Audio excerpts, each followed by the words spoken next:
So there you are, playing Super Smash Bros. Ultimate, and you're feeling pretty confident as you blast through some online matches, but then you notice something. A number called GSP. Could this be the Generalized System of Preferences? A preferential tariff system which provides tariff reduction on various products? I don't know, because when I win it goes up, but if I lose it goes down. Now this seems fine, but what does GSP actually mean though for this game? GSP stands for Global Smash Power, and it's an online ranking system between you and all the other Smash players in the entire world. Whatever your number is means you are better than that many people.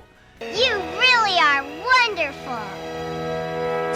If you have the number 1, it literally means you are the worst player in the world. Sad. But if you have any other number, it means you are superior to that many players. This can be both exciting and frustrating at the same time. Currently, and this number continues to grow, there are 6.23 million players in the world, meaning if your GSP number is roughly 6.23 million, this could mean you are the best player in the world. While climbing to that number is nearly impossible for pretty much every player, Nintendo did put in a small tier system for players to attempt to achieve, to separate the real players from the posers. Enter in Elite Smash! And this will mark the end of your free time for the next month at least. The way it works, if you get your GSP to a number is in the top 3.5% of players in the world, then you get to enter into Elite Smash. This means you will only be matched up against other elite players. You no longer have to waste your time with the commoners of the world. You will only fight the best of the best. This is on a character-on-character basis, so just making it with one character allows you to only play Elite Smash with that one character. But when you make it, holy cow, look at what has changed. Your quick play now says Elite Smash with a sparkling background and a little crown. Your character is now highlighted in the character select. You can play Elite only arena matches, and most importantly, you will be a self-absorbed braggart to everyone who is not in Elite Smash. So you made Elite Smash yet? Oh. Well, I guess I'll let you get back to practicing a little bit. Probably let you go. This last one is really why the Elite Smash is so important. Since the number of players is constantly increasing worldwide, the GSP you have to achieve for Elite Smash is always on the climb as well. At the making of this video, the number is roughly 6.01 million. That means that if you're in Elite Smash, you are better than the entire population number of Wyoming, Vermont, North Dakota, South Dakota, Delaware, Montana, and Maine combined.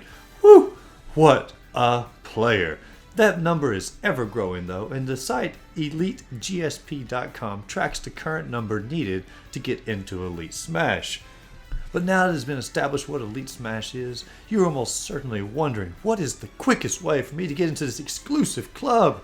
Well, the best way is just simply to practice doing 1 versus 1 matches until you get your skill level above the threshold and you can finally make Elite Smash. But as with all games, there are ways to make this go quicker without actually putting in the hard work. First, let's look at some tips to help you achieve Elite Smash if you don't want to do the 1 versus 1 matches. Now, we have to look to the preferred rules tab after you choose quick play. You'll need to set this to team matches only with no items. This will allow you to hopefully strap yourself to a teammate who is better than you, who can lead you to a higher GSP, and you also get to avoid the randomness of items. By selecting this type of match, you do have to be careful though.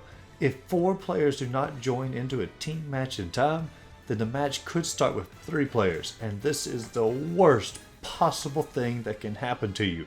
If a 3-player match begins to start, simply hard quit the match before the match starts to get out of there. Quitting during the match will take away GSP points, but quitting before it begins, even after you're locked in, it won't count against you. The reason you don't want to play 3-players matches is you have a 66% chance of not getting any points and only a 33% chance of getting points. These are very bad odds. Plus, in my experience, You get gamed up on so quickly in 3-player matches if you are the first one to attack, because then you look like the aggressor, or if you're the last one to attack, because it looks like you're holding back. And they always game up on you, meaning you are going to lose the most points by getting third. If not enough players join in, and it's a 1 versus 1 match, you should be good to go on this front, because the players that you're going to be going up against, they wanted a team match as well, which means they probably aren't as good as if you just selected a 1 versus 1 match with preferred rules. If you happen to get a 4-player free-for-all, don't worry so much about this. Just try and maintain living till you're in second place, and you'll still get points out of it. Using the team and free-for-all options correctly is probably your easiest way to get into Elite Smash. Now, if you're going for the more legit way and you want to show it off and you're doing 1 versus 1 battles with no items to get in, mad props to you for working so hard. But there are also some tips that help with this as well. When you battle someone and you dominate and you just destroy them, rematch them until they quit. Drain them dry to advance yourself. If you battle someone who dominates you, do not rematch because you'll probably end up losing again. If you battle someone and you barely beat them, do not rematch them either, because it gives them time to learn your techniques and strategies, and they can probably beat you the second time because of this. Now, if you barely lose to someone, it's a toss-up on if you feel you were catching on to their strategies before you lost. If so, give it a rematch. If not, let them go. Using these rematch techniques will help you ensure more wins than losses in 1 versus 1. Regardless, if you're just now beginning your quest for Elite Smash, it will take some time.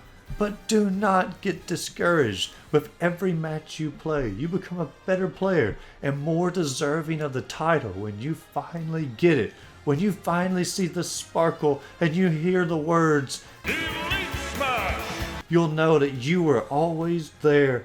You are where you were always meant to be. Heaven.